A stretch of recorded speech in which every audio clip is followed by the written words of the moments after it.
Yeah, thank you. Yeah, you're lucky. I'm actually the one funny German man.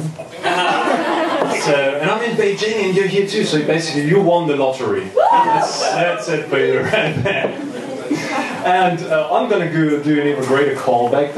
Like Scott Huntsman, the very first comedian tonight, he talked about like foreigners using too much idioms. And that's actually what I want to do tonight. And so can I get a quick shout out from everyone who's not a native English speaker? Me? Obviously. What the fuck? There's only 6 people in here. Do we have like the entire expat community of Beijing like gathered here tonight? Yeah. Only like the American ones, yeah, whatever. Yeah, alright. So, you know, it's tough for non-native English speakers because English Americans used to tend a lot of idioms and we're not taught this shit in school. So we have to figure it out by ourselves.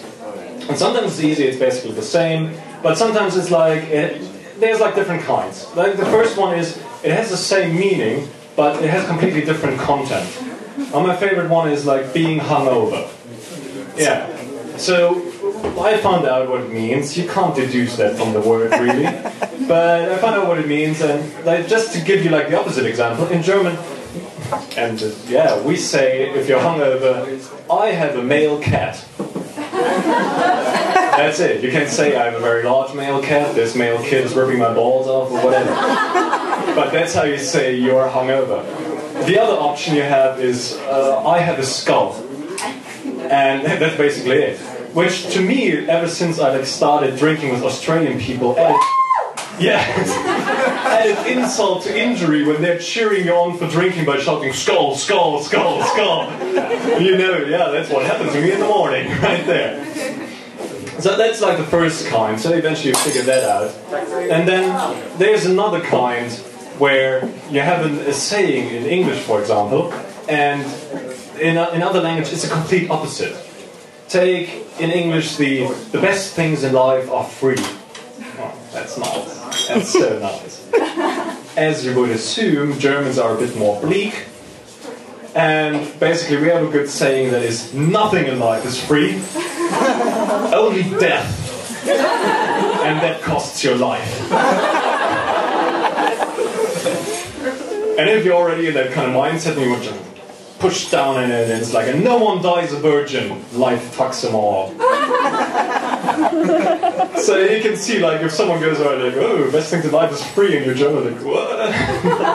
No, they aren't. Life's horrible and short, and you die, and that's it. Yes, and then, I don't know, but I really love idioms and sayings in general, and then one of my favorite ones is, love goes through the stomach. At least that's how we say it. In English, I think like the fastest way to a man's heart is through his stomach. Or even shorter, you feed me, I fuck you. That's it boils down to it. And I think like the English one isn't really correct, because in my experience it works even better with women. I mean, yeah, sure, like give a woman flowers and she's pleased, but if you really want those panties to hit the floor, you better bring your A game. A is standing for apple pie and other A-related foods I can't think of right now. So, yeah. Basically, yeah, that's how you woo a woman, just with stuffing her with food until she's unconscious and then whatever. Yeah, and like, or sweets. Sweets, oh, we have such great sweets in Germany. For example, there's this one thing, it's like a waffle and marshmallow foam and it's covered in dark chocolate. And it's actually a really old sweet, and back in the day it was called a Negro kiss. Naturally, we don't call them that anymore. But like my parents and grandparents did, so it's still in there. And you know, and like the worst thing about them is like once you had one, you can't stop eating them. It's just, oh, you stuff your face. It's like one Negro kiss and you're hooked forever. Which kind of proves another saying, which is once you go black. Yes, and that's so far from me. Well, thank you, everybody. I'm Marcus. Very happy.